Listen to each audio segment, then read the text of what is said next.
U.S. Trotskyism, the SWP Purge of the early 1980s and its aftermath, by Robert J. Alexander.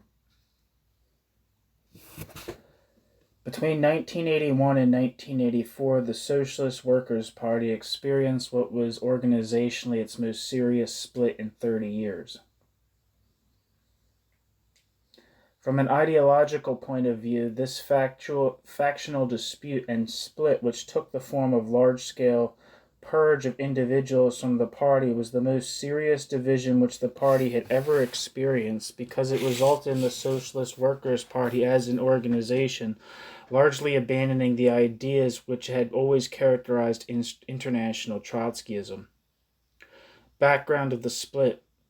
The relatively young people who by the early 1980s constituted the core of Socialist Workers' Party leadership had for the most part been drawn into the party 20 years before in the campaign in favor of the Castro Revolution. They had first been attracted into the Young Socialist Alliance and then to the Socialist Workers' Party by the unequivocal support of the Castro Revolution and by the Socialist Workers' Party's early characterization of the Castro regime as a, quote, worker state, end quote, supposedly devoid of most of the more unsavory aspects of other existing worker states.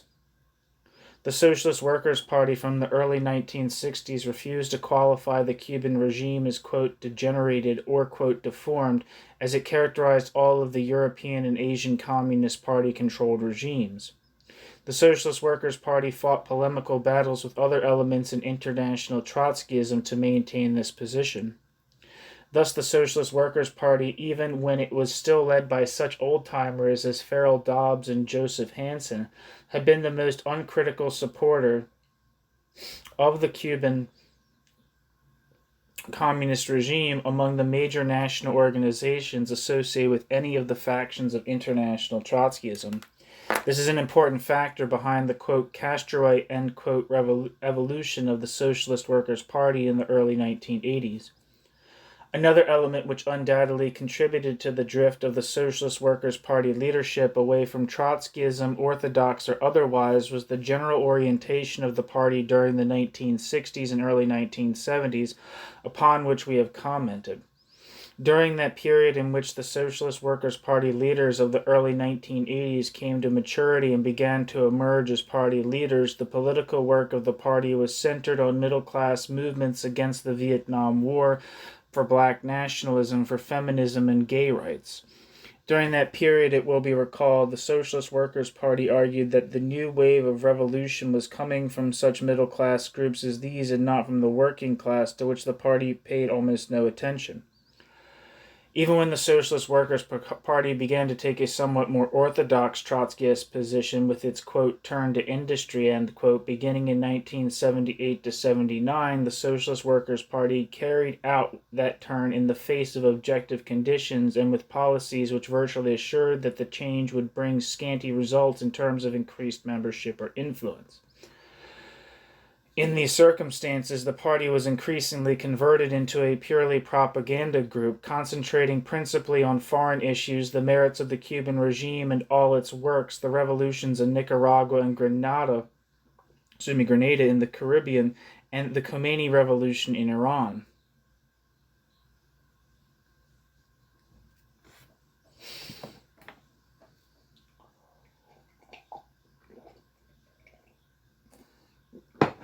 Beginning of ideological deviation. In retrospect, the new Socialist Workers' Party oppositionists traced the beginning of the leadership's deviation from Trotskyism to the party's 1980 educational conference at Oberlin, where they argued Jack Barnes and Mary Alice Waters gave speeches which presaged this change. However, during the party's internal discussion preceding the 1981 Socialist Workers' Party convention, the leadership, quote, denied that they had embarked upon a path away from Trotskyism and the Fourth International, end quote. It was only after the 1981 convention that the principal members of the party leadership began frankly to turn away from Trotskyism. At a political committee meeting 2 days after the close of the convention, several party leaders delivered reports on, quote, historical researches, end quote, which they had been engaged in.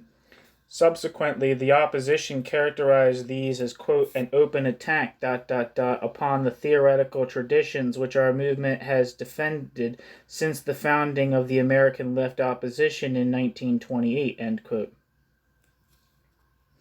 During the next year and a half, the party leaders published a number of articles and public speeches which elaborated upon their deviance from Trotskyism. The first of these was an article in November 1981 in the International Socialist Review by Doug Jenis, entitled How Lenin Saw the Russian Revolution, which was followed by another article by Jenis in the ISR in June 1982 entitled Our Political Continuity with Bolshevism.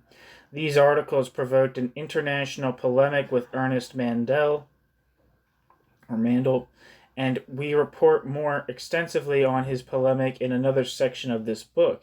Here it is enough to note that Jenis, in his first article, praised the slogan of Lenin before 1917 of, quote, a democratic dictatorship of the proletariat and peasantry, end quote, which he said, quote, effectively armed the Bolsheviks to carry through their historic task, end quote. Trotsky, of course, had opposed that slogan and always claimed that Lenin, in his theses of April 1917, had come over to Trotsky's point of view on the question, thus facilitating the merger of his own group with the Bolsheviks. In his second article, Jenis more frankly attacked the theory of permanent revolution, perhaps the most fundamental ideological tenet of Trotskyism. Jenis argued that if the Bolsheviks had adhered to Trotsky's ideas, that would have, quote, increased the likelihood that the party would have failed to take power in October 1917, end quote. He also attacked Trotsky for, quote, underestimation of the peasantry, end quote, and he brushed aside Trotsky's old contention that Lenin in April 1917 had come around to Trotsky's position on these issues. The attack on the Trotsky tradition continued at the Socialist Workers' Party plenum in December 1982. There, Barry Shepard presented a report in which he gave it as his, quote, personal view, end quote, that, quote, Trotsky had developed an incorrect and sectarian understanding of the Chinese Revolution of 1925 to 27, end quote. The ideological position which the leadership proposed to advocate in place of Trotskyism was put forward at the party's 1982 educational conference.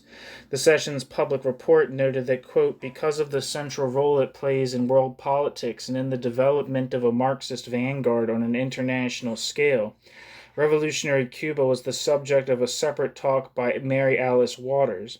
Waters explained that Cuba follows a working-class internationalist foreign policy designed to advance the anti-imperialist struggle in the world socialist revolution, The Cuban Communist Party's revolutionary course is also manifested in the domestic policies it follows within Cuba, Waters said. The Cuban leaders have waged a consistent struggle to mobilize the working class against tendencies towards bureaucratism and have consciously promoted and led an increasing participation by the Cuban masses in governing society, end quote. It is significant that the report on this July-August 1982 meeting, which appeared in both the militant and the intercontinental press, although containing numerous references to Marx, Engels, and Lenin, did not have a single reference to Trotsky or to the historically Trotskyist nature of the Socialist Workers' Party. The orientation toward Castroism as, quote, the center of the world revolution, end quote, had been foreshadowed considerably before the 1982 educational conference. In the draft political resolution submitted by the leadership to the 1981 Socialist Workers' Party convention, there had been a call for a, quote, new mass Leninist international, end quote. This process of moving away from Trotskyism was summarized in a very long speech, 30 pages of small print, by Socialist Workers' Party National Secretary Jack Barnes to a convention of the Young Socialist Alliance on December 31, 1982. In it, Jack Barnes expressed the first priority the Socialist Workers' Party leaders gave to the Castro Revolution, repudiating basic Trotskyist doctrines, and largely dissociated the Socialist Workers' Party from international Trotskyism. Jack Barnes started by saying that, quote, the center of the class struggle today is the showdown with imperialism over the extension of the socialist revolution in the Caribbean and Central America, ... Central America and the Caribbean are today the front line in this ongoing struggle between the exploiters and the toilers, end quote. He devoted much of his speech to repudiating Trotsky's theory of permanent revolution. He summed up his argument thus, quote, Trotsky's insistence on tracing the continuity of the Fourth International to his theory of permanent revolution going back to the pre-1917 period reinforced rather than counterbalanced any tendency of his supporters, both in his time and in ours, to err in a sectarian direction on the peasant and national question. As we have seen, the programmatic continuity of communism on both the weight of the alliance with the peasantry and of revolutionary nationalist movements goes back to Lenin's pre-1917 positions captured in his formula of the revolutionary democratic dictatorship of the proletariat and peasantry, not to Trotsky's alternative perspective of the permanent revolution, end quote. In this document, Barnes implicitly rejected or ignored the claim of Trotsky and his followers that in his April theses of 1917, Lenin had in fact come over to Trotsky's point of view. Barnes explained that the change of their point of view by the Socialist Workers' Party leaders derived from the establishment in 1978 of a, quote, leadership school, end quote, by the party. There the leaders had first profoundly studied Marx and Engels' writings, then those of Lenin, and finally the documents of the first four congresses of the Communist International. You confess that, quote, we discovered a Lenin and a political continuity that we had not known, end quote. These studies took place together with the, quote, turn to industry, end quote.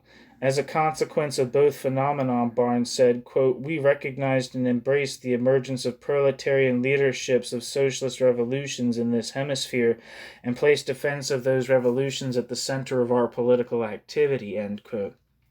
Barnes professed to see, quote, the political convergence of the revolutionary forces of communists who had their origin in different experiences and traditions, ...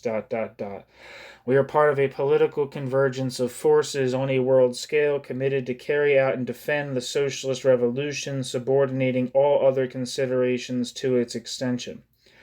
For this, the Fourth International is today the best opportunity in its history to advance the perspective which it has defended for half a century, construction of a communist and mass international, end quote. Barnes went on to indicate that he considered the core of this process of regroupment, quote, the leadership of the Cuban, Nicaraguan, and Grenadian revolutions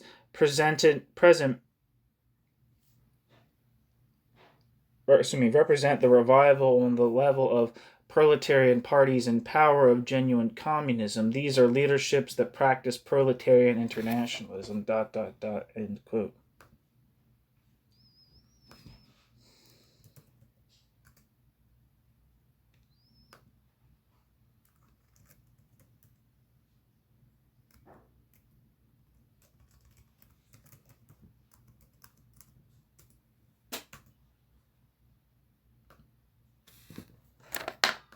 Granada. Oh, it is Granada. I guess some asshole was pronouncing it wrong and then I picked up on it. Granada. That actually makes sense. Quote, the leadership of the Cuban, Nicaraguan, and Grenadian revolutions represent the revival on the level of proletarian parties in power of genuine communism. These are leaderships that practice proletarian internationalism, ... end quote. Barnes clearly no longer considered the Fourth International to be, quote, the party of the world socialist revolution, end quote, as Trotsky had labeled the Fourth International. Barnes wrote that, quote, the perspective opened up by the revolutionary leaderships in Central America and the Caribbean for a fusion of the forces struggling to build communist parties points the way politically towards a new international working class movement, the goal of conscious proletarian revolutionists since 1848. The mass of The mass World Revolutionary Organization does not yet exist, and it is not right around the corner, but that is the direction of motion, and that is why the stakes are so high for us in learning from and contributing to the process of political discussion and clarification that at whatever price can lay the groundwork for a new mass communist international, end quote. Jack Barnes.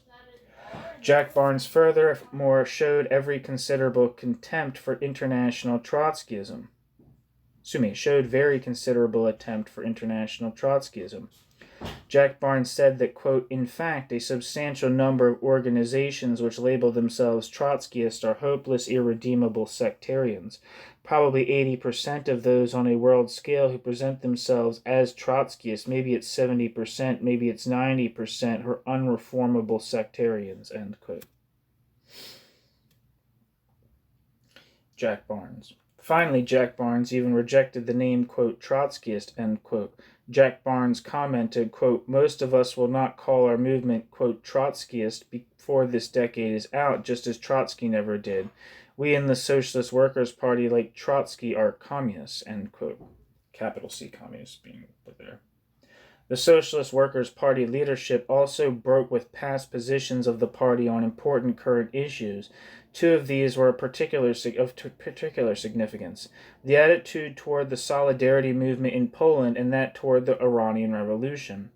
The periodical issued one of the dissident factions of the party described the change in position with regard to events in Poland. It wrote that, quote, in 1981 it was clear that the Socialist Workers' Party did not want to be too prominent in support of the Polish workers. This might embarrass the party in its relationship with revolutionaries in Central America who did not agree with this policy, ... The Socialist Workers' Party, ... held only a few pro forma meetings of its own, end quote. The periodical went on to note that the traditional Socialist Workers' Party position with regard to the, quote, workers' states, end quote, had been, quote, for, quote, political revolution, end quote, that is to state that the restoration of workers' democracy is possible only through the removal of bureaucrats by revolutionary means while preserving the social advances made possible through property nationalizations, end quote. However, the newspaper added, quote, shortly after the beginning of 1982, this concept also virtually disappeared from The Militant, the newspaper reflecting the Socialist Workers' Party's viewpoint. In its place, ambiguous formulas appeared that could be interpreted as calling merely for the reform of the Polish Communist Party, end quote.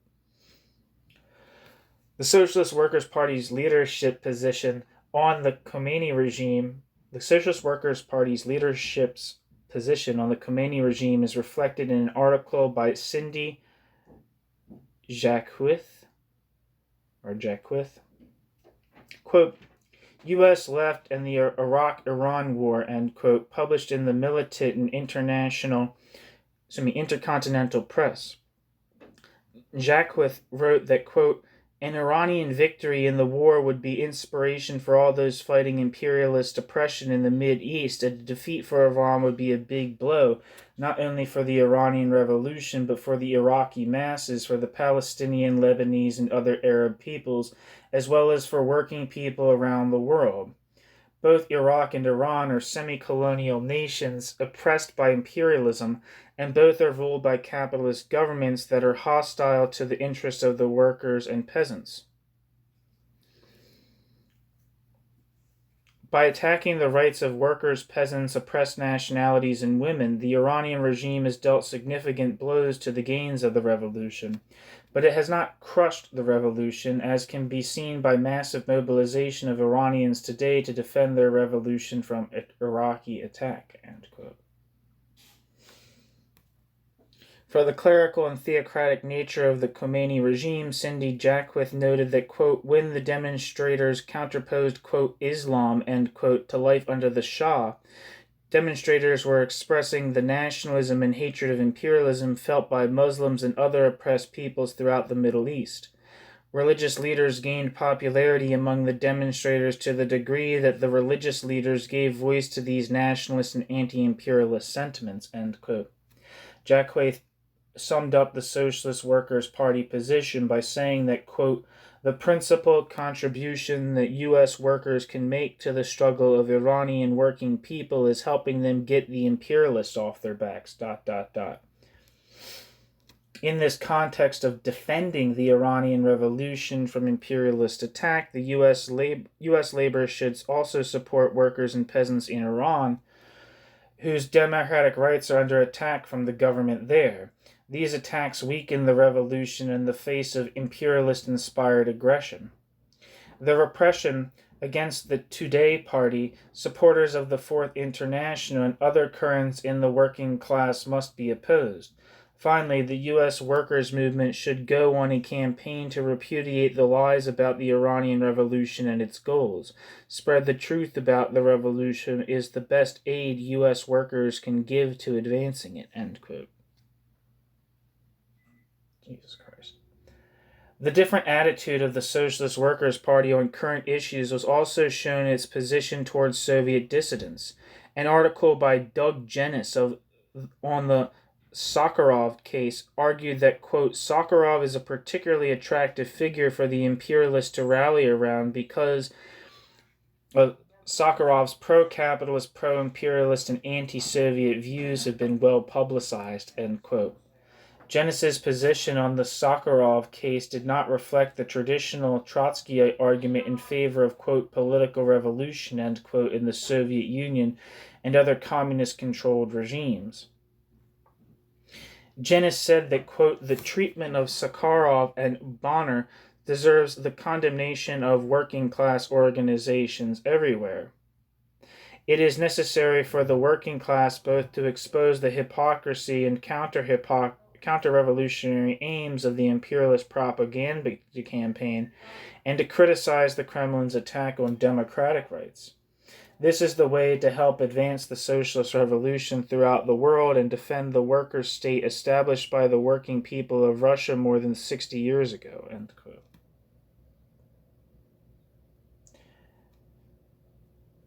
The beginning of the opposition.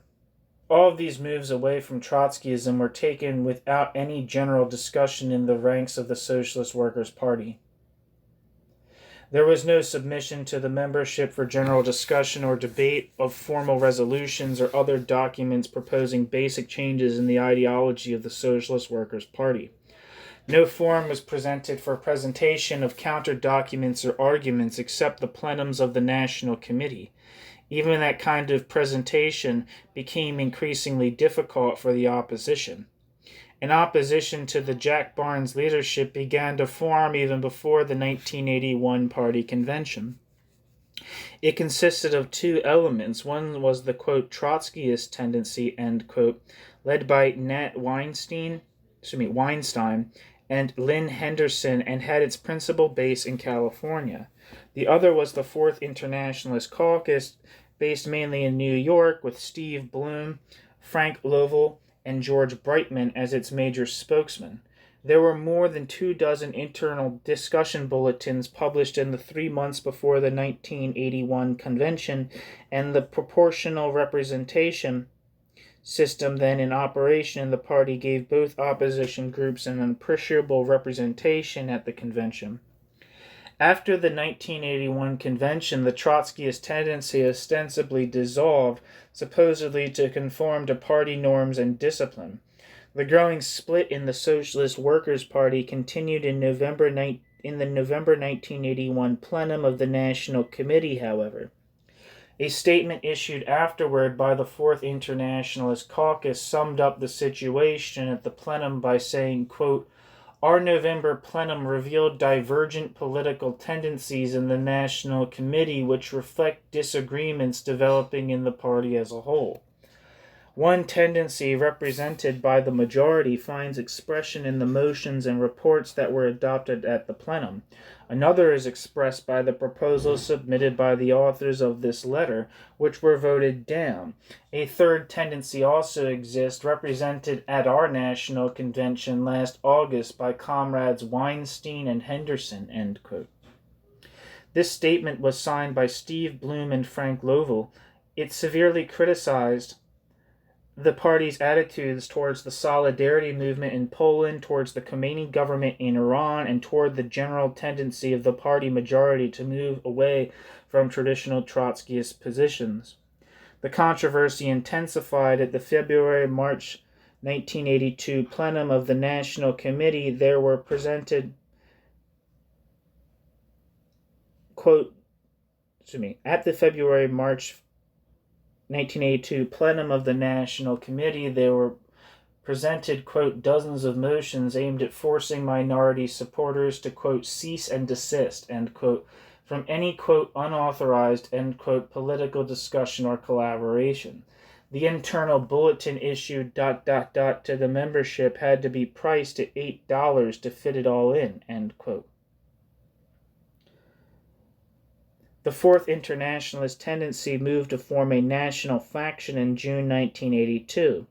The call for formation of such a group was issued by 18 party members, in order to participate collectively in the international discussion and to advance our views on disputed international questions in an organized and responsible way, end quote.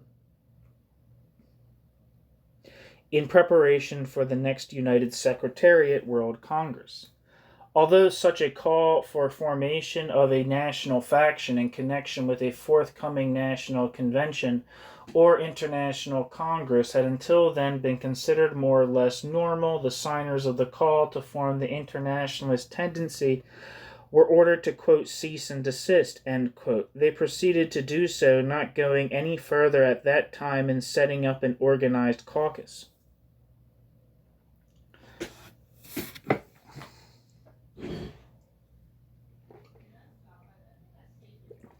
Two plenums of the Socialist Workers' Party National Committee were held during the middle months of 1983.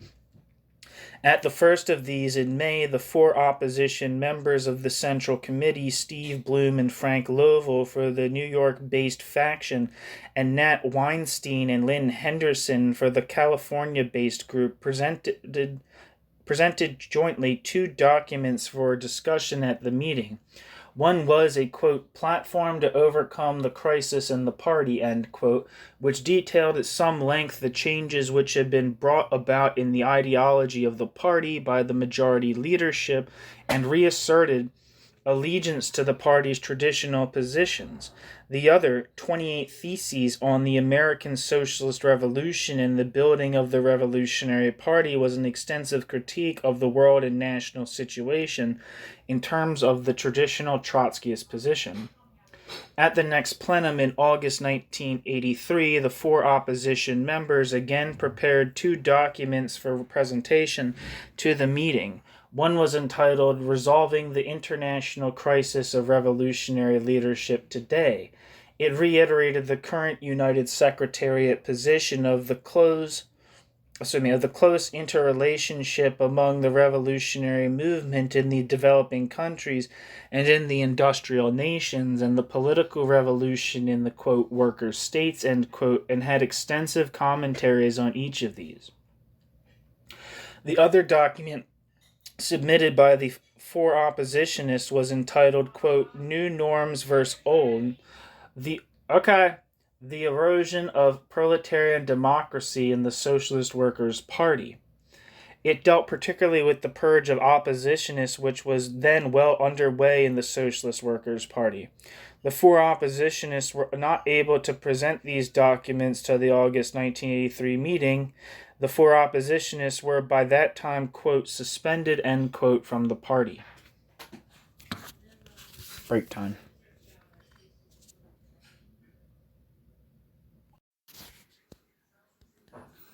The Purge.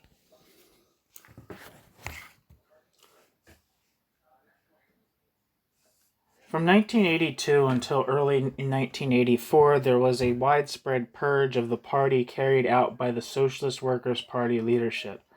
Starting at first on a local level, it was expanded between August 1983 and January 1984 to include all of the principal opposition figures, meaning virtually all of those remaining from the leadership generations predating the group which was by 1982 in control of the party. There would seem to be little doubt that the group which then controlled the Socialist Workers' Party leadership was ready from the onset of the controversy over their new ideological position to get rid of anyone who openly objected to it. In his appeal against his expulsion from the party, written in April 1984, George Breitman said that, quote, the central leadership team began talking about a split the day after the last convention in August 1981. In September 1981, two of its representatives, Ken Shillman and Mae Warren, told Les Evans in Minnesota, who was then a supporter of the majority group, that the leadership in New York expected the party membership, then nearly 1,300, to be thinned to 850 before the next convention, ... end quote, Breitman. In retrospect, the oppositionists dated the beginning of the purge from the plenum of the National Committee, which took place in February to March 1982. At that point, the majority leaders established the, quote, juridical, end quote, basis for expelling those whom they wanted to be rid of. Basing themselves on a 1965 document, Organizational Character of the Socialist Workers' Party, they set forth a long list of things which party members were not permitted to do. Some 27, quote, motions on party norms, end quote, were passed at that meeting.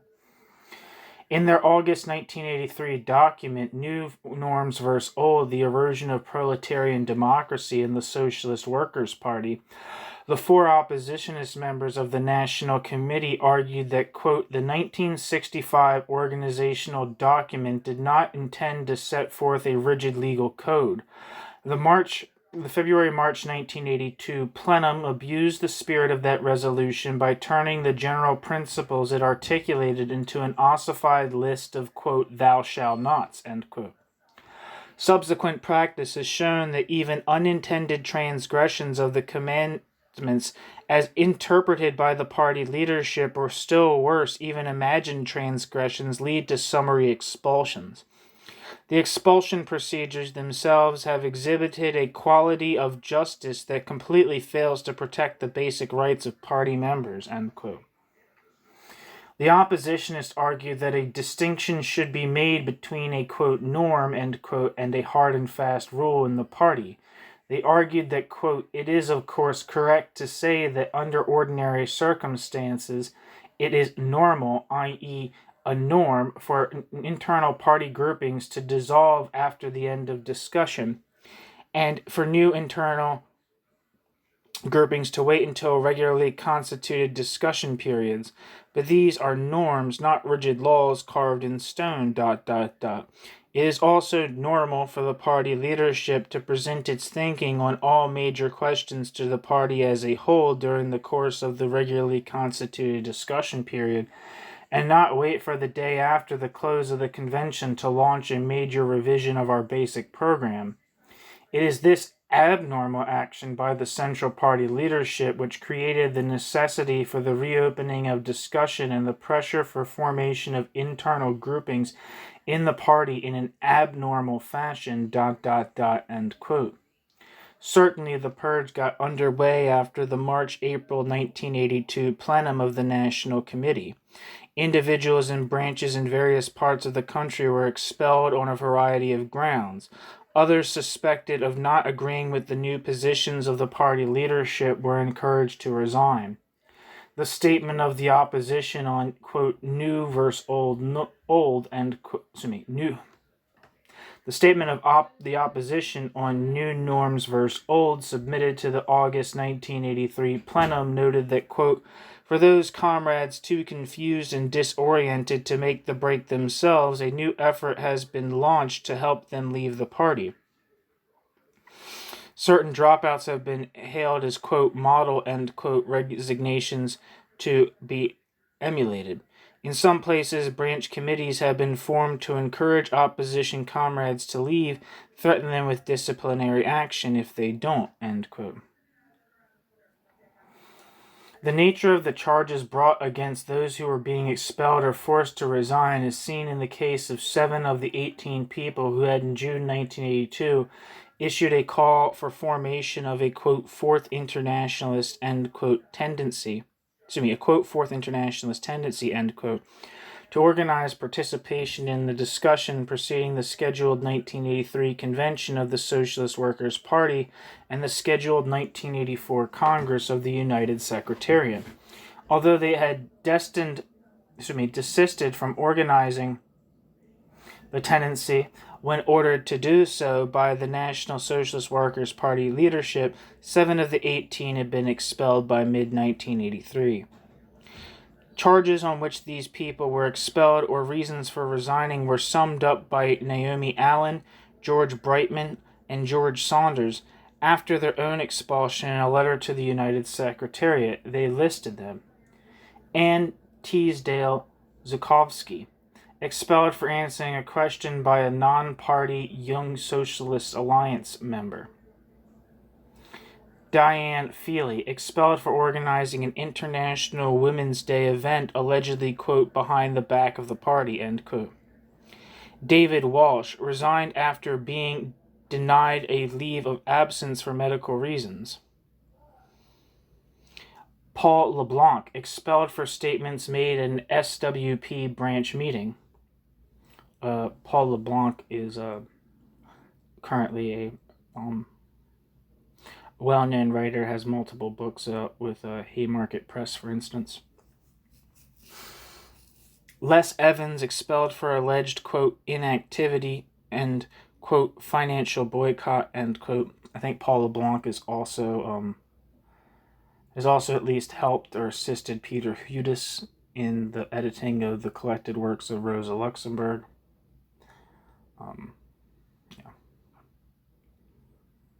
Larry Cooperman, expelled for alleged, quote, unauthorized discussions, end quote, with a non-party Young Socialist Alliance member. Elias Ramirez, expelled for allegedly, quote, endangering the security of the party, end quote, when he applied for a transfer to another branch and asked a question at his branch meeting about the Hector Marroquin defense, end quote. The Purge process reached a high point at the August 1983 plenum of the Socialist Workers' Party's National Committee. A subsequent statement by the Political Bureau on January 21, 1984, first published in the Party Organizer, noted that, quote, at its meeting in August 1983, the National Committee suspended 4 National Committee members, Lovell, Weinstein, Henderson, and Bloom, from the party for their secret factional activity. At the same meeting, the National Committee noted that these 4 National Committee members were responsible for a split operation that had been directed against the party for some time. This operation included both individual resignations and flagrant violations of party discipline and organizational principles, resulting in expulsions, end quote. Later in the same statement, the Political Bureau explained the somewhat strange basis of the August 1983 plenum's actions. It said that, quote, at its August meeting, the National Committee upheld the party's organizational principles when it suspended Bloom, Henderson, Lovell, and Weinstein for refusing to inform the National Committee of the differences among them that led to the disintegration of their faction. This disloyal cover-up was a particularly flagrant act of contempt for the party, since each wing blamed the disintegration on the other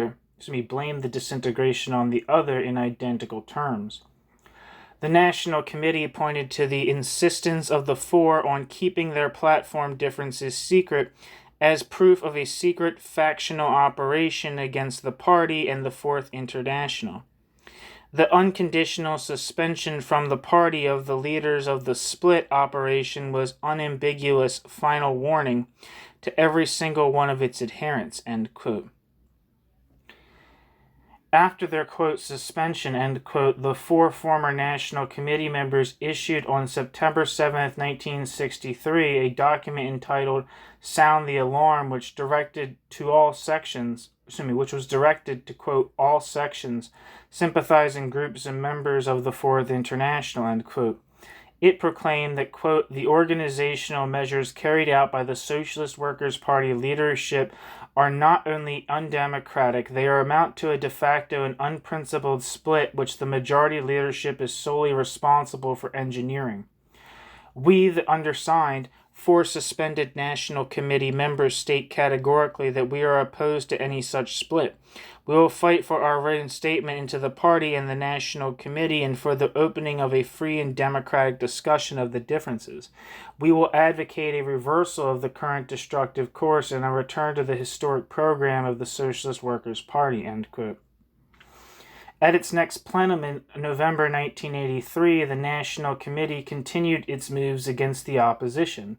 According to the Political Bureau statement of January 21st, 1984, already cited, quote, the National Committee noted that the 4 suspended National Committee members had launched a public organization, Socialist Action. The National Committee further decided that membership in, affiliation to, support to, or collaboration with the Socialist Action or any of its members, unless authorized by the National Committee, is incompatible with membership in the Socialist Workers' Party, end quote. Finally, at that same Political Bureau statement noted, quote, on December 22nd, 1983, the Political Committee initiated action to bring the split operation to an immediate end. The action was completed in the first part of January, by which time all the members of the secret faction still operating inside the party had been expelled, end quote.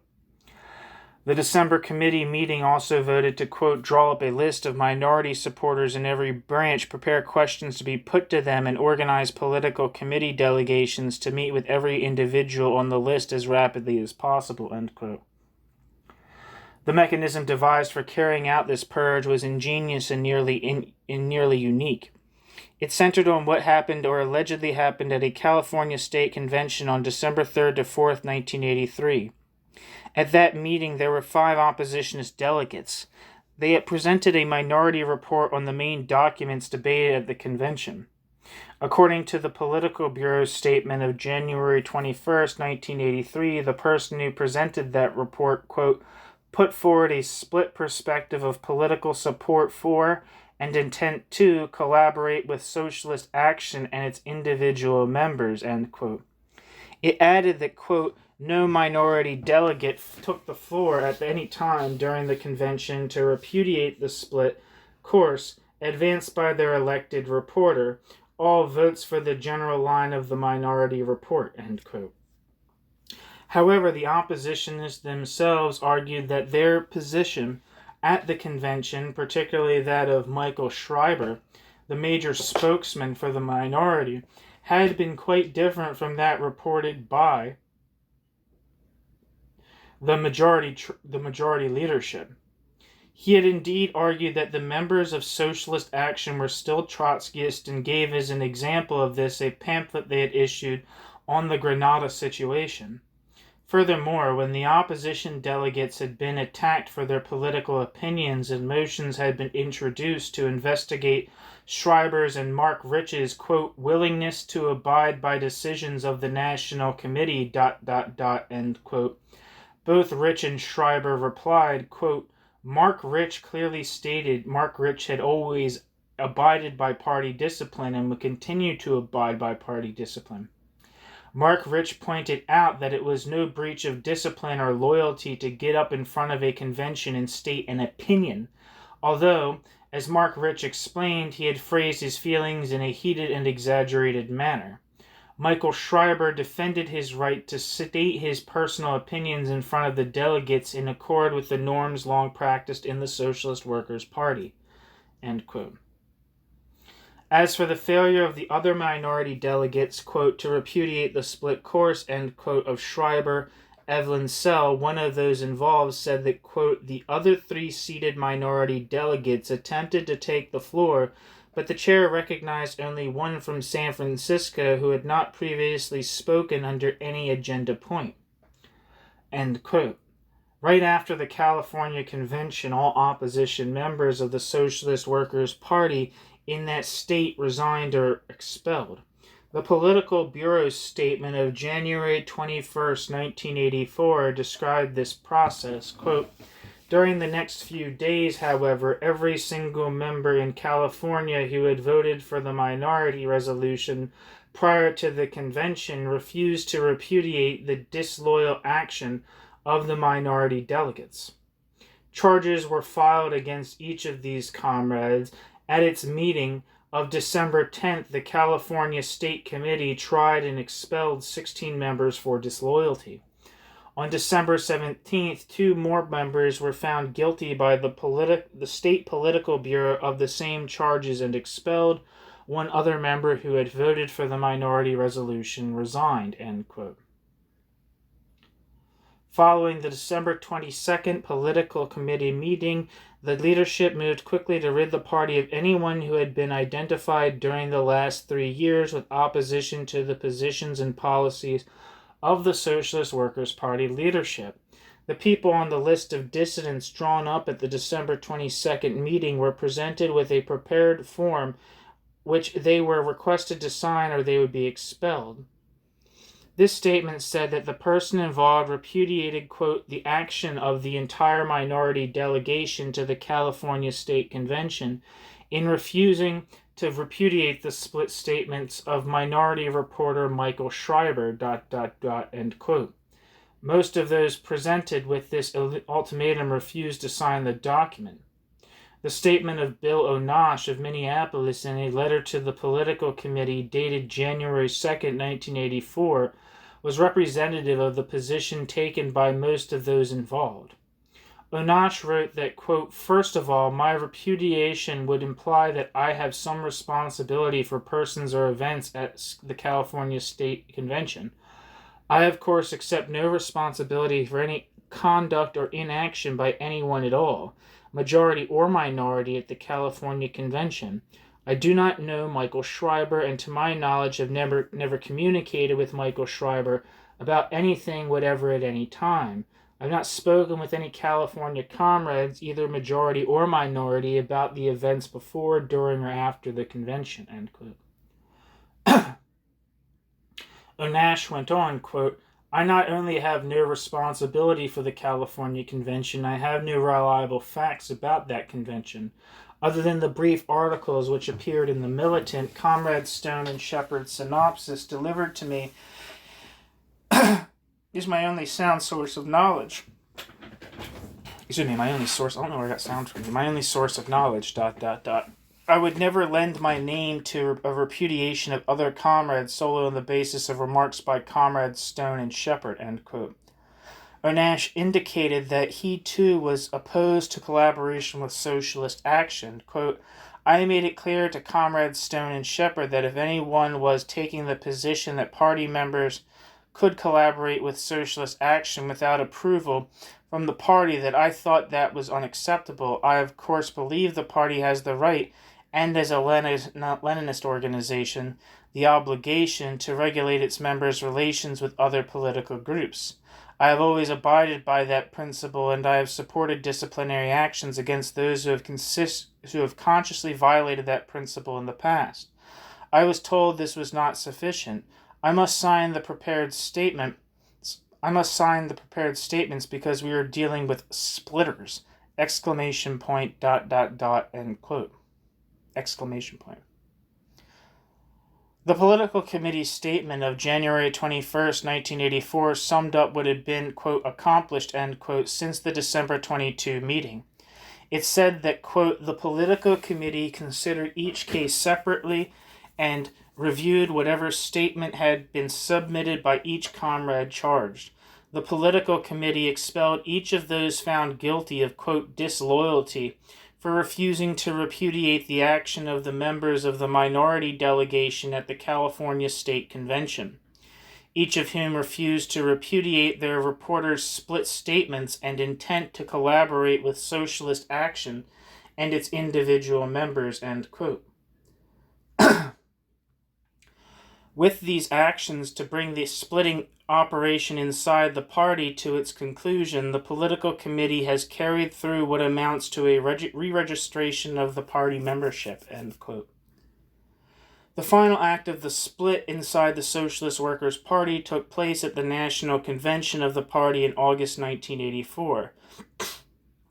That convention had been postponed for a year while the purge was being carried out. Bill O'Nash, writing in the periodical of one of the factions of the expelled members, reported that, quote, the first point on the convention agenda was, quote, appeals, end quote, bracket. This was a, quote, closed, end quote, session open only to delegates. There were dozens of expulsions of oppositionists from the Socialist Workers' Party during the 3 years between conventions. Weeks before the convention, the Socialist Workers' Party National Committee sent out individual letters to the expelled saying that the convention would consider their appeals, and if the delegates decided they wanted to hear appeals in person, those persons would be notified by, quote, telegram, end quote, end quote. However, as O'Nash noted, no oppositionists were called before the convention to defend themselves, nor was any reply given the Fourth Internationalist Tendency's request that ex-National Committee members Steve Bloom and Frank Lovell be allowed to appear. He noted that, quote, no report was made to convention guests as to the outcome of the appeals point. Only 2 weeks later did individuals receive letters from the Socialist Workers' Party National Committee informing us that the convention had rejected our appeals, end quote.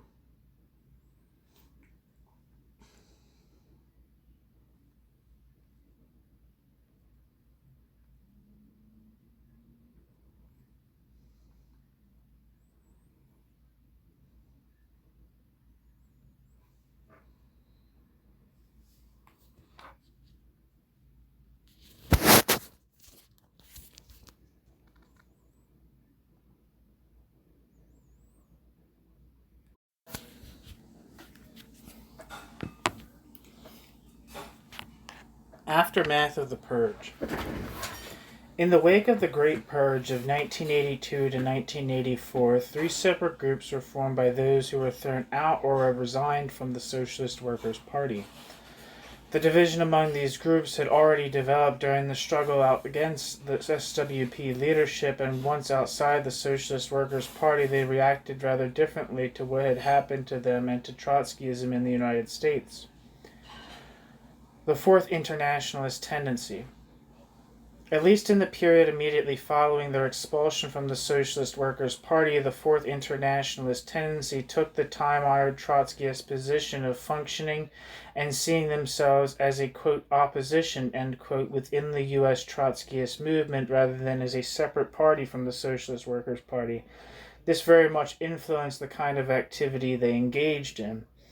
The Fourth Internationalist Tendency had its origins in the Fourth Internationalist Caucus, quote, a political tendency in the National Committee of the Socialist Workers' Party consisting of Steve Bloom and Frank Lovell, and established after the 1981 plenum of the National Committee.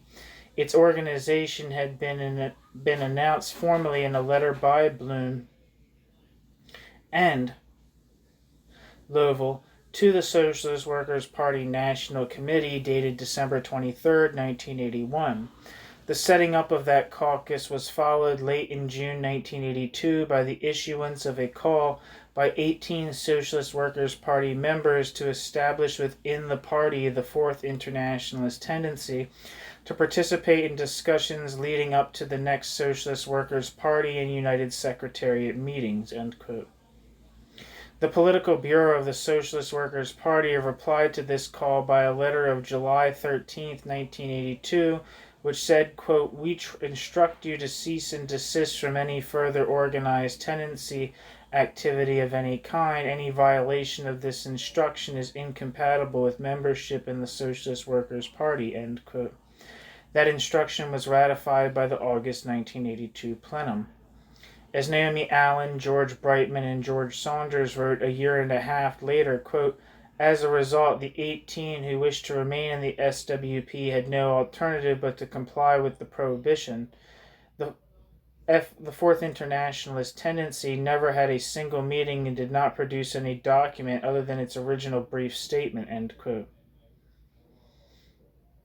In the 1983 plenums of the National Committee, the future Fourth Internationalist tendency members, Bloom and Lovell, worked together with Nat Weinstein and Lynn Henderson, who were later to take the lead in forming the Socialist Action Group. As we have noted, they presented several documents to those meetings criticizing the ideology and practice of the Socialist Workers' Party leadership group. It was not until after the, quote, California Convention Purge, end quote, at the end of December 1983 and the beginning of January 1984, as a result of which all sympathizers with the Fourth Internationalist tendency point of view had been eliminated from the Socialist Workers' Party, that a formal organization was established by them. A first step was the publication in December 1983 of the first number of a new, largely mimeographed periodical, Bulletin in Defense of Marxism, under the editorship of Frank Lovell. It presented a number of documents from the Socialist Workers' Party internal struggle, particularly dealing with the involvement of the United Secretariat in the conflict.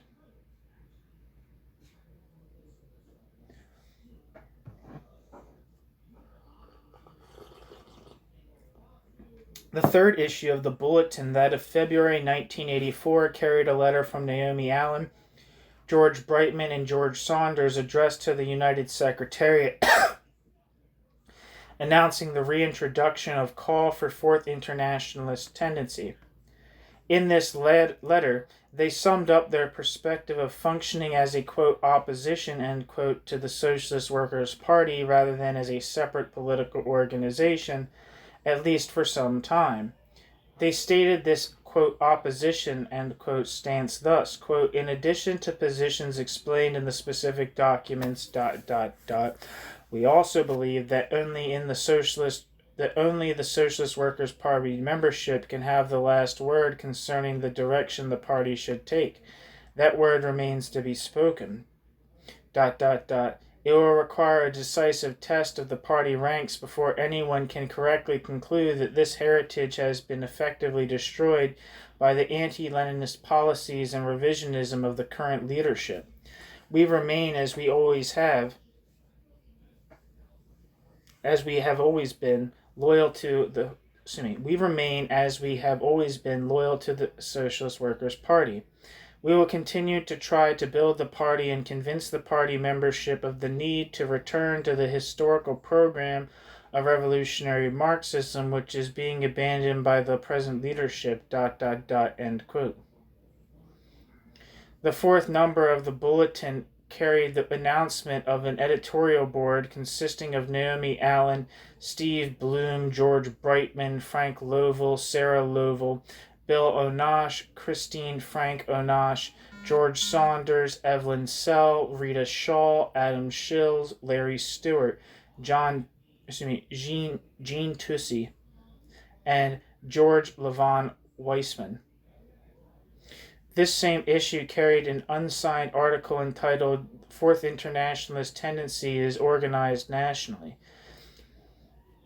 The article reported that a meeting of February the 3rd to 5th in Minneapolis had resulted in the establishment of a formal structure of the Fourth Internationalist Tendency.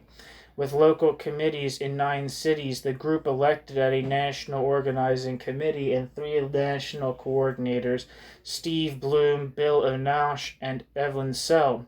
This article also proclaimed, quote, the Fourth Internationalist Tendency does not want to put any organizational barriers in the way of the necessary discussion of political program with the members of the Socialist Workers' Party. We are not trying to build a new organization in opposition to or as a substitute for the Socialist Workers' Party. We have, however, been forced to organize ourselves outside the party because we have been bureaucratically expelled, The Fourth Internationalist Tendency campaigns for readmission into the party of our tendency members and of all others unjustly expelled for their political views as part of the leadership purge. We have endorsed the Bulletin in Defense of Marxism, which was started in December by Frank Lovell, and we will continue to publish it and other materials as our major contribution to the discussion in the Socialist Workers' Party and the Fourth International." End quote. Throughout 1984, the Bulletin in Defense of Marxism continued to deal principally with issues involving the purge of the Socialist Workers' Party. The only, quote, outside, end quote, activity reflected in its pages was 2 articles on the Emergency National Conference against U.S. intervention in Central America and the Caribbean, which met in Cleveland on September 16th. Even the article dealing with the Cleveland Conference discussed at some length the allegedly negative role played by Socialist Workers' Party delegates to the meeting. The Fourth Internationalist Tendency officially endorsed the Socialist Workers' Party's presidential and vice presidential candidates in the 1984 election.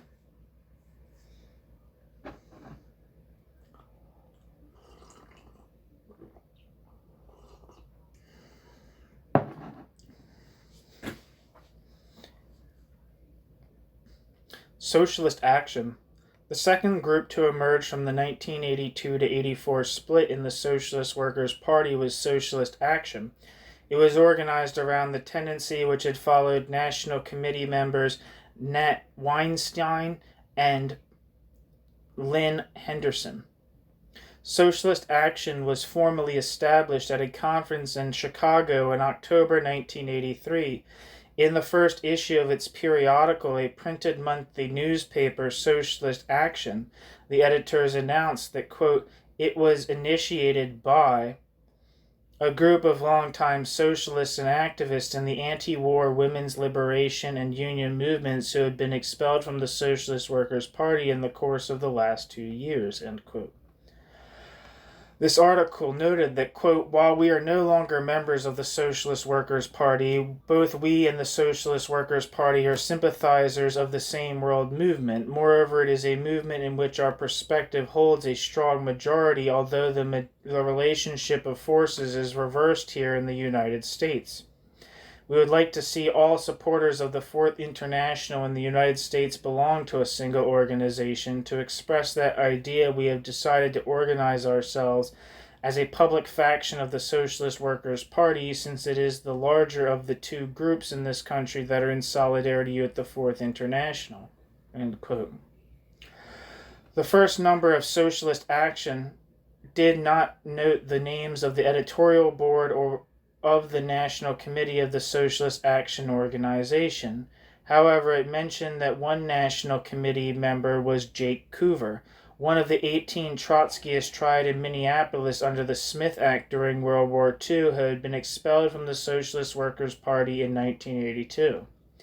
The first issue of Socialist Action's newspaper indicated that the organization had local groups in Chicago, Cleveland, Houston, Los Angeles, Minneapolis, New York, Pittsburgh, and San Francisco. The difference in focus between Socialist Action and the Fourth Internationalist Tendency was indicated in the editor's statement by the comment that, quote, it is not our intention to in future issues of Socialist Action to dwell on differences within the Socialist Workers' Party, end quote. They were as good as their word in that same issue. Aside from the 3-page article on why Socialist Action formed, who we are, what we stand for, the paper dealt with, quote, outside, end quote, issues, including the Greyhound bus strike then in progress, the U.S. invasion of Grenada, Polish solidarity, and the PLO's leadership crisis. As publication of Socialist Action continued, it became clear who were the people who were putting out the newspaper and leading the political organization, of which it was the official organ. In the June 1984 number of the newspaper had as editor Alan Benjamin, Mark Harris, Michael Schreiber as associate editors, Nancy Gruber as managing editor, and Kay Curry as business manager. The editorial board consisted of Les Evans, Diane Feely, Jeff Mackler, Jim Richter, Nat Weinstein. The staff was made up of Paul Colvin, Larry Cooperman, Robin David, Mei Mei Gong, Millie Gonzalez, Hayden Perry, Linda Ray, Phil Rubel, Joe Ryan, Kwame M.A. Samburo, Marian Sirik, and Sylvia Weinstein.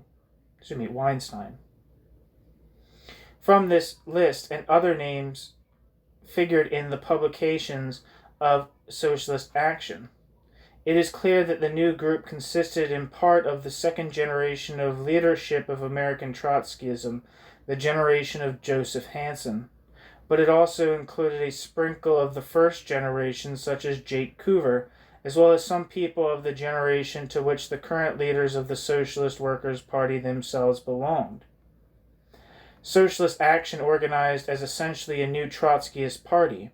At Socialist Action's Second National Committee plenum in August 1984, which was, quote, attended by the full National Committee of 23 members, as well as by branch organizers and invited guests from around the world, end quote, it decided to hold its first national convention in November. As had been customary in the Socialist Workers' Party, Socialist Action held a period of preliminary discussion, and it was announced that, quote, during this period, the membership of the organization will be engaged in a wide-ranging discussion of strategy and tactics necessary to build the Revolutionary Socialist Party in the United States and across the globe.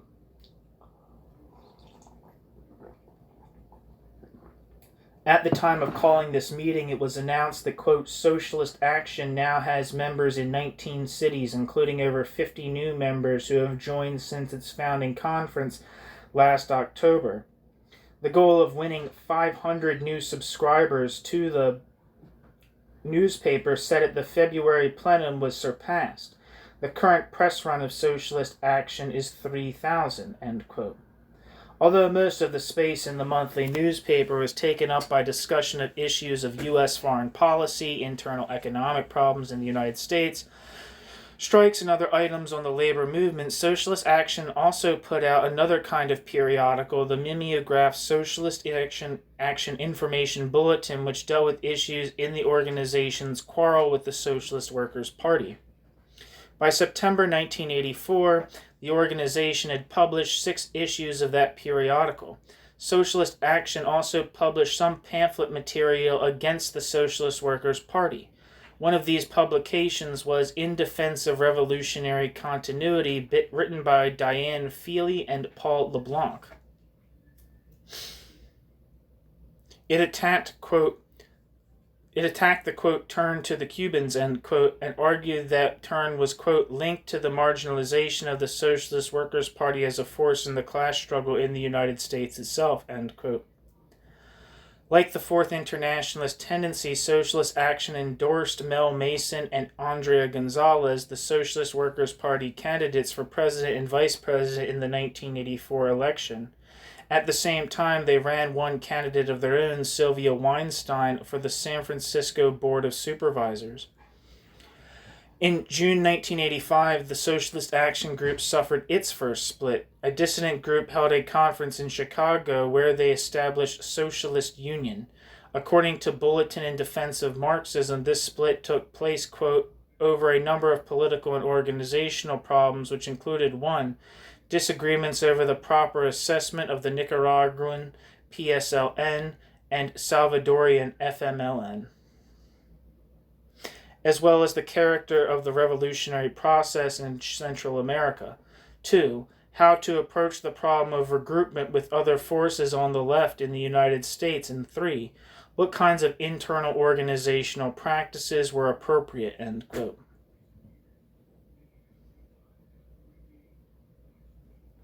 Peter Camejo and the North Star Network.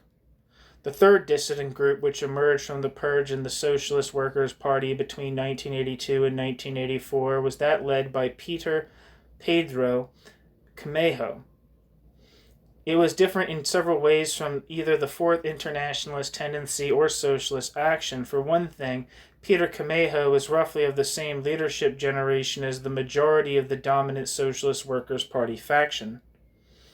Camejo had been the party's candidate for president in 1978. Camejo, in addition, a member of the International Executive Committee of the United Secretariat of the Fourth International, had been supported for membership in that body by the leadership of the Socialist Workers' Party. There was another difference between the Camejo group and the other two dissident factions.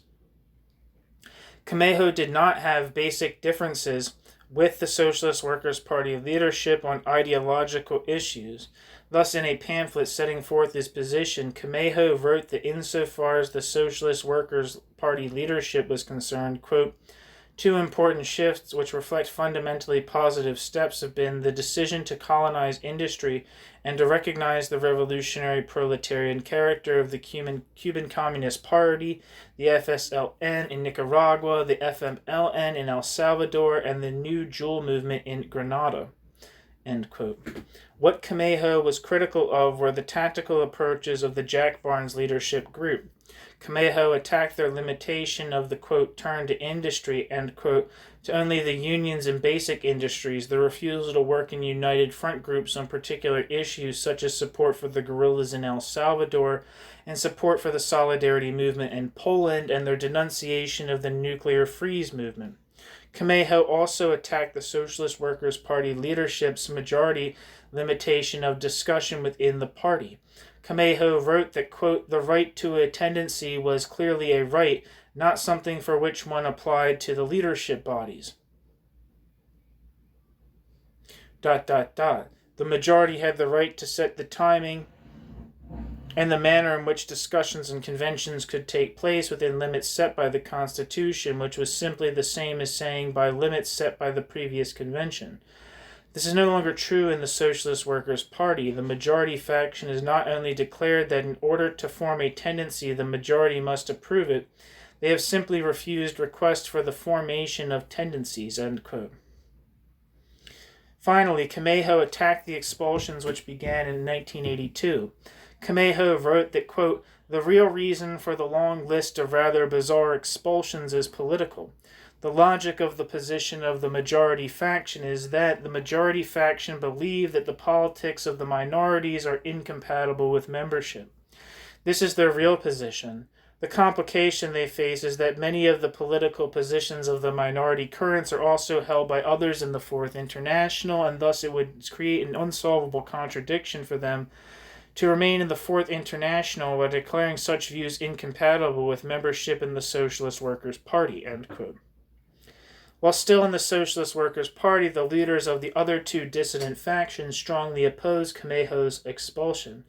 In their document, quote, New Norms for Old, end quote, which they submitted to the August 1983 National Committee Plenum, the four dissident members of the committee wrote, quote, the exclusion of Peter Camejo is of unique significance because Peter was a central leader and one of the best-known public spokespersons for the Young Socialist Alliance and Socialist Workers' Party for many years. Camejo was refused readmittance to our party on flimsy organizational pretexts despite the Socialist Workers' Party's leadership's recognition that Peter was a member of the Fourth International. They voted for Camejo's inclusion on the IEC as a full member. Such an exclusion has no precedent in our movement's history.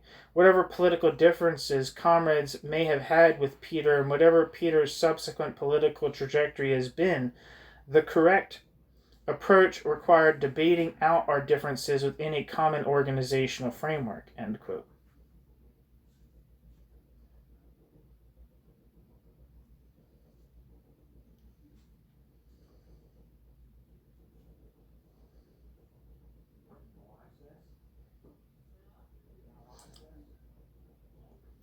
The way in which Camejo was removed from the party was unique.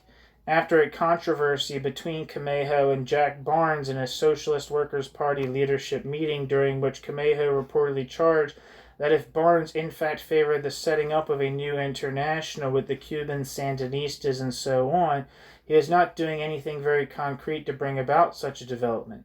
Camejo refused to run for re-election to the political committee. Soon afterwards, Camejo went to Venezuela, whence his family came, and stayed there for about a year. When Camejo returned to the United States and requested reinstatement as a full member of the Socialist Workers' Party, the Barnes leadership refused to allow his readmission. As a member of the International Executive Committee of the UEC, without being a member of any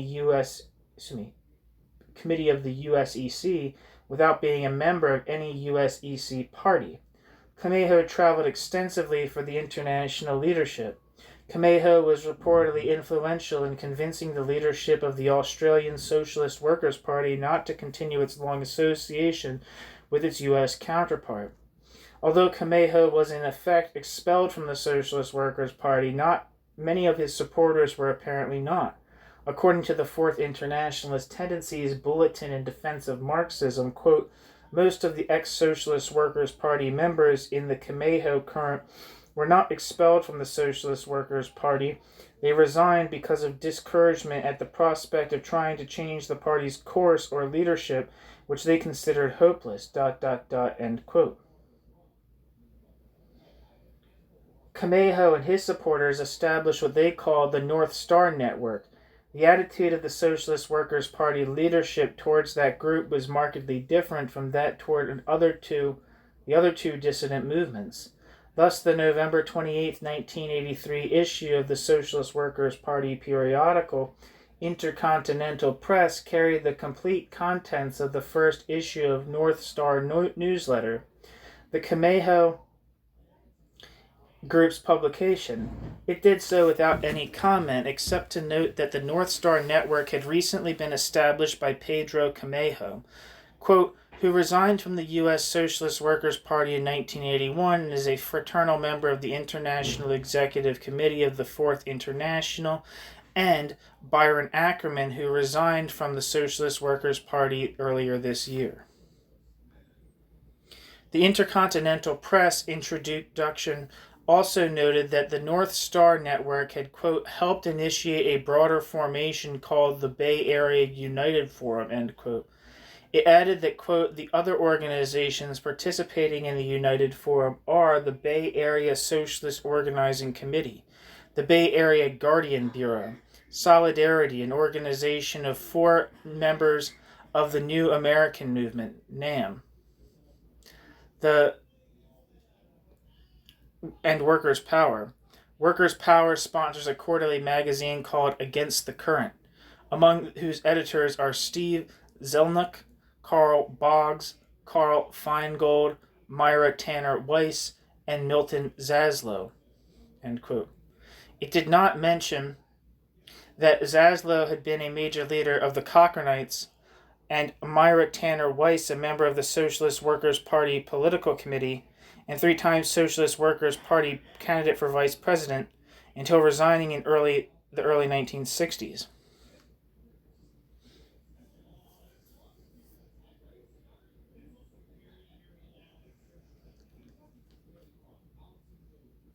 Again, in February 1985, the Socialist Workers' Party's periodical Intercontinental Press published an article without comment on a conference of Camejo's North Star Network, in which it merged with a small San Francisco-based group, the Bay Area Socialist Organizing Committee. It quoted one North Star resolution that, quote, we are only at the stage of trying through practical and theoretical work in the living movements of today to help move towards a more effective socialist movement, end quote. The article ended with the address of the North Star Network for anyone who might wish to get in touch with it. International implications of the Socialist Workers' Party surge. The purge of the American Socialist Workers' Party aroused considerable interest throughout international Trotskyism, not only the United Secretariat's publication Imprecour, but also Tribune Internationale of the Lambertist tendency CORQI, published excerpts from the statement announcing the formation of Socialist Action. It was inevitable that the United Secretariat with which the Socialist Workers' Party was associated would become directly involved in the purge taking place within the Socialist Workers' Party between 1982 and 1984. We have already noted the polemics of Ernest Mandel with the majority Socialist Workers' Party leadership. Right after the August 1983 plenum of the Socialist Workers' Party National Committee, which, quote, suspended, end quote, the 4 opposition members of the committee, 2 representatives of the USEC who had attended the meeting, issued a statement which began, quote, the proposed suspension of Comrades Bloom, Lovell, Weinstein, and Henderson from the Socialist Workers' Party National Committee on the charge that they're acting as a, quote, secret faction, end quote, can only be interpreted as an act of overt political hostility to the Fourth International as a whole, end quote.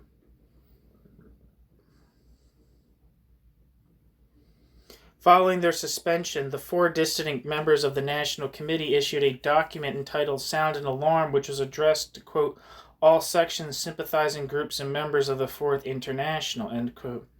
Then, at a meeting of the United Secretariat in October 1983, quote, the Socialist Workers' Party crisis was discussed at length by representatives from the major sections of the Fourth International, end quote. That session adopted a statement entitled, quote, the political purge in the American Socialist Workers' Party, end quote. The October 1983 USEC statement began, quote, the decision of the Socialist Workers' Party National Committee at its August 1983 plenum to suspend, in reality expel, the 4 minority NC members, Comrades Bloom, Henderson, Lovell, and Weinstein from first the National Committee and then the party as such, and the new wave of expulsions of comrades with minority views initiated at the plenum represent a qualitative escalation of the purge of oppositionists underway in the Socialist Workers' Party. The de facto expulsion of the National Committee minority comrades is designed to prevent their participation in the international discussion in the pre-World Congress period and in the political life of the Socialist Workers' Party. These measures are in defiance of the norms and traditions of the Fourth International, which also used to be those of the Socialist Workers' Party, end quote. The USEC statement went on to say that insofar as the 4 expelled National Committee members were concerned, quote, the United Secretariat and the United Secretariat ... continues to regard them as members of the Fourth International, bracket, to the extent that this is compatible with American law, end bracket, end quote. It added that, quote, the United States recognizes that the comrades expelled from the Socialist Workers' Party because of their political views will have no choice but to organize collectively in order to, on the one hand, participate in the World Congress discussion and fight for their political views, and on the other to continue carrying out their responsibilities as revolutionary class struggle militants. The International will maintain relations with these comrades. End quote.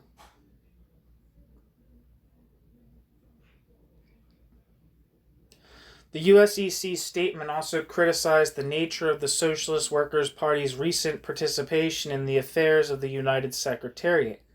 It said that, quote, during the process of adoption of a range of new positions compared to traditional views of the Socialist Workers' Party and the International, the Socialist Workers' Party leadership's participation in the political life and discussions of the International has markedly declined.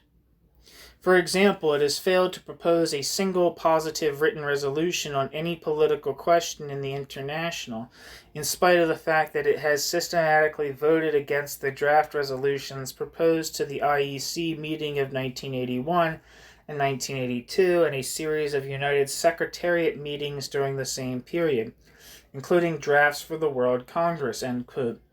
The statement went on to say, quote, moreover, the Socialist Workers' Party leadership has unilaterally taken questions of internal debate in the Fourth International to the public and launched major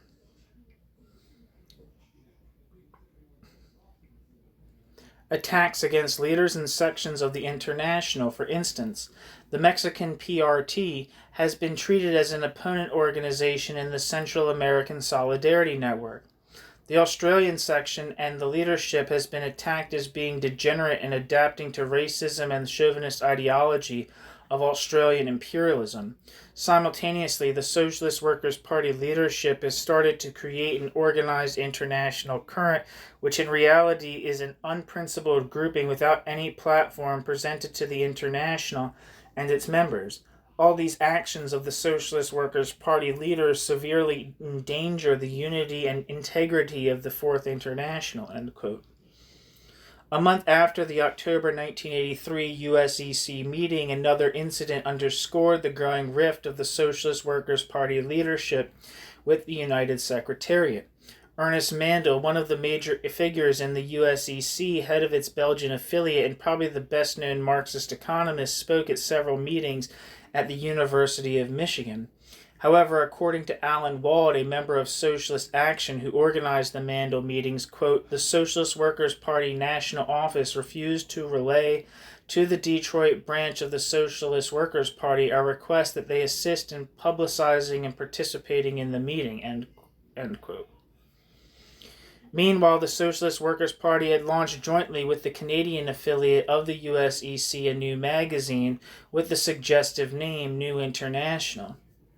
The introduction to the first issue of the periodical explained, quote, its purpose is to present political, theoretical, and historical material related to the most important questions of program, strategy, and organization confronting those building communist parties in North America and around the world, ... As indicated by its name, New International aims to be part of the political discussion and exchange which must accompany progress towards building an international revolutionary leadership of the working class.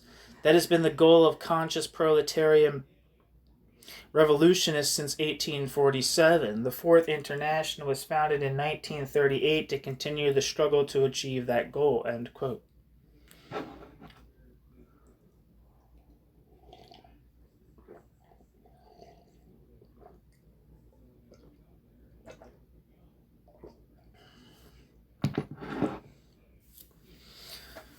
The first issue of New International featured two, quote, major articles, end quote. These were the speech of Jack Barnes at the Young Socialist Alliance Convention on December 31st, 1982, in which Barnes repudiated the theory of permanent revolution and dissociated the Socialist Workers' Party from most groups calling themselves Trotskyist, and an article entitled Lenin and the Colonial Question by Carlos Rafael Rodriguez, the principal figure from the old Stalinist pre-Castro Cuban Communist Party still active in the leadership of the Castro regime. Relations between the Socialist Workers' Party leadership and the United Secretariat continued to decline during 1984. This was reflected at the party's 32nd National Convention, which met after a year's delay in August 1984.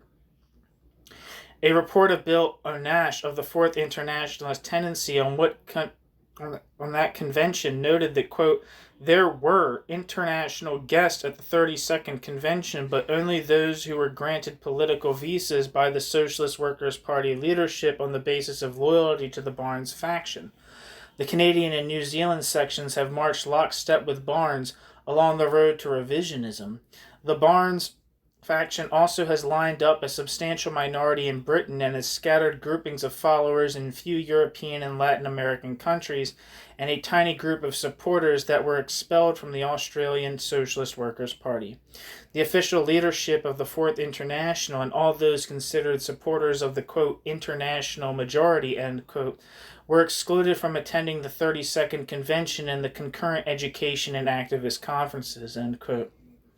Meanwhile, the dissident group, which had been expelled from the Socialist Workers' Party, participated actively in the discussions preparatory to the 1985 Congress of the United Secretariat. Various issues of the Fourth Internationalist Tendency's Bulletin in Defense of Marxism during 1984 carried discussion articles on questions to be debated at the Congress. The Socialist Workers' Party was also preparing for the USEC World Congress. At its 1984 convention, the Socialist Workers' Party leadership provided for holding a special convention to elect Congress delegates and to adopt resolutions to be submitted to the international meeting. When the Congress finally met in February 1985, one of its principal organizational concerns was the situation of the groups associated with it in the United States. It adopted several resolutions on the subject. The first of these stated that, quote, the World Congress upholds the request of the expelled Socialist Workers' Party members who have regrouped in Socialist Action and the Fourth Internationalist tendency to appeal their expulsion collectively, ... The World Congress supports the Socialist Action and Fourth Internationalist tendencies, request that all their members be collectively integrated into the Socialist Workers' Party with all the rights and duties stemming from the organizational norms of democratic centralism, end quote. Another resolution stated that, quote, the World Congress upholds the collective appeal of the expelled Socialist Workers' Party members now regrouped into Socialist Action and Fourth Internationalist tendency, ... The World Congress demands the collective reintegration of all the present members of Socialist Action and Fourth Internationalist tendency who were expelled from the Socialist Workers' Party into Socialist Workers' Party membership, end quote. Still another resolution provided that, quote, the World Congress upholds the collective appeal of the expelled Socialist Workers' Party members now regrouped in Socialist Action and Fourth Internationalist tendency, ... The World Congress demands the collective reintegration of all the present members of Socialist Action and FIT who were expelled from the Socialist Workers' Party into Socialist Workers' Party membership, end quote. Still another resolution provided that, quote, the World Congress rules that as long as Socialist Action and Fourth Internationalist tendency are not collectively reintegrated into the Socialist Workers' Party, the entire organized membership of Socialist Action and Fourth Internationalist tendency will be considered as full members of the Fourth International, with all the rights and duties prescribed by its statutes and within the limitations imposed by reactionary U.S. legislation, end quote.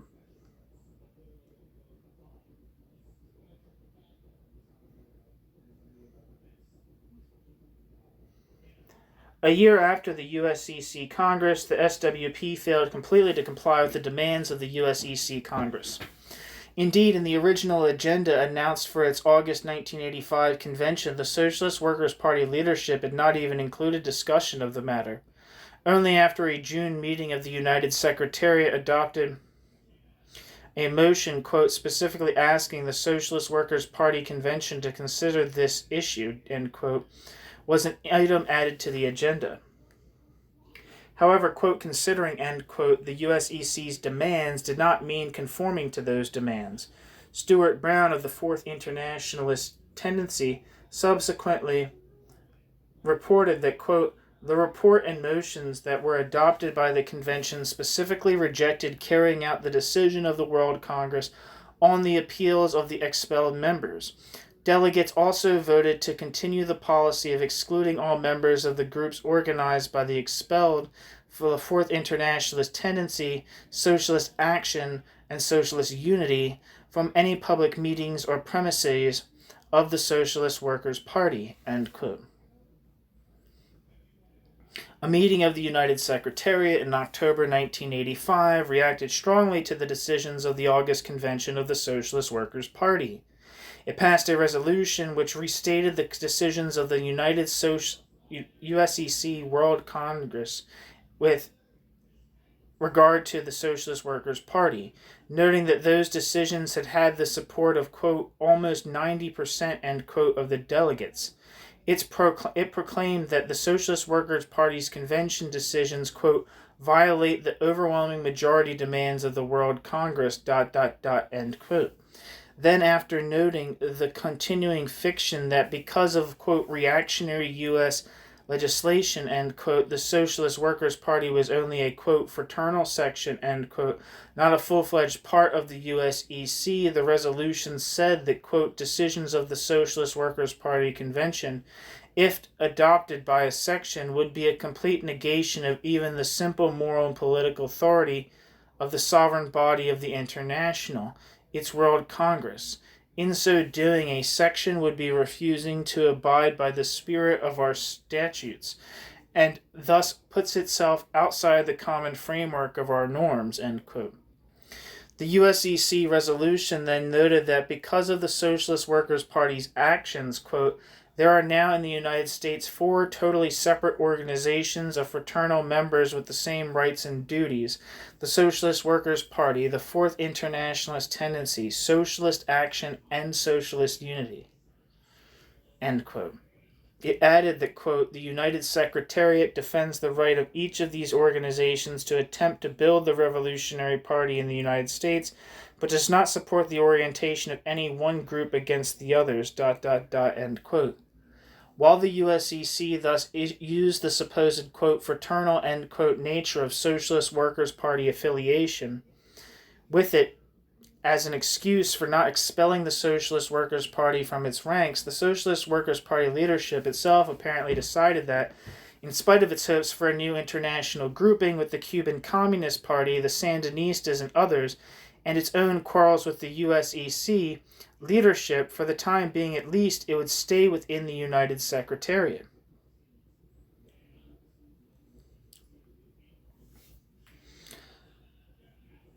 This decision was particularly evident in its attitude toward the abandonment of the USEC by the Australian Socialist Workers' Party.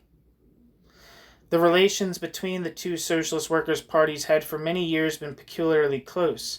In the early 1980s, the leadership of both parties have rejected Trotsky's theory of permanent revolution and had grown increasingly unhappy with the designation as, quote, "Trotskyist," end quote. However, for reasons that are explored in our discussion of Australian Trotskyism, they did not become allies within the United Secretariat Executive Committee, nor did the US SWP follow its Australian counterpart in abandoning the USEC. Articles in September 23, 1985 issue of Intercontinental Press criticized at considerable length the position of the Australian Socialist Workers' Party. One of these, by Larry Seigel, summed up the differences with regard to the USEC as follows, quote, "We now face the danger that the political march-outs of the leadership of the Australian Socialist Workers' Party is going to march the party right out of the Fourth International. That will mean losing valuable cadres and will be a blow to the Fourth International. The challenge to the leadership of the International as a whole is to advance the political clarification of the differences with the leadership of the Australian Socialist Workers' Party, to minimize the losses and maximize the chances of keeping the Australian section in the Fourth International," end quote. Starting in 1981, the leadership of the Socialist Workers' Party began a fundamental break with the traditional ideas of international Trotskyism. It repudiated the theory of permanent revolution, virtually dropped the insistence on the need for, quote, "political revolution," end quote, in the countries controlled by the heirs of Stalin, and concluded that Lenin had been right and Trotsky had been wrong in the controversies of the pre-1917 period.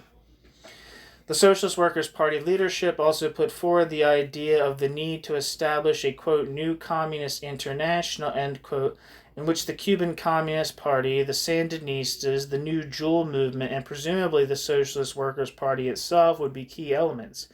It did not officially break with the United Secretariat of the Fourth International. Indeed, the Socialist Workers' Party sent 28, quote, "fraternal delegates and observers" to the February 1985 World Congress of the USEC. However, 6 months after the United Secretariat ordered the reinstatement of those whom the Socialist Workers' Party had expelled for opposition to the new orientation of the Socialist Workers' Party, the leadership of the Socialist Workers' Party officially refused to follow the bidding of the World Congress of the United Secretariat Executive Committee. The split in the Socialist Workers' Party in the early 1980s was of major significance for international Trotskyism.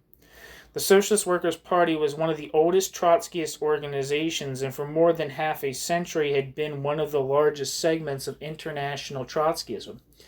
It had had a peculiarly close relationship with Trotsky. Its total break with the movement, which seemed to be presaged by the Purge of the early 1980s, would constitute a split in the ranks of international Trotskyism, which will be significant not only in quantitative terms, but of profound importance in terms of abandonment by one of the movement's most important constituents of allegiance to the ideas and organization which had been elaborated by Trotsky.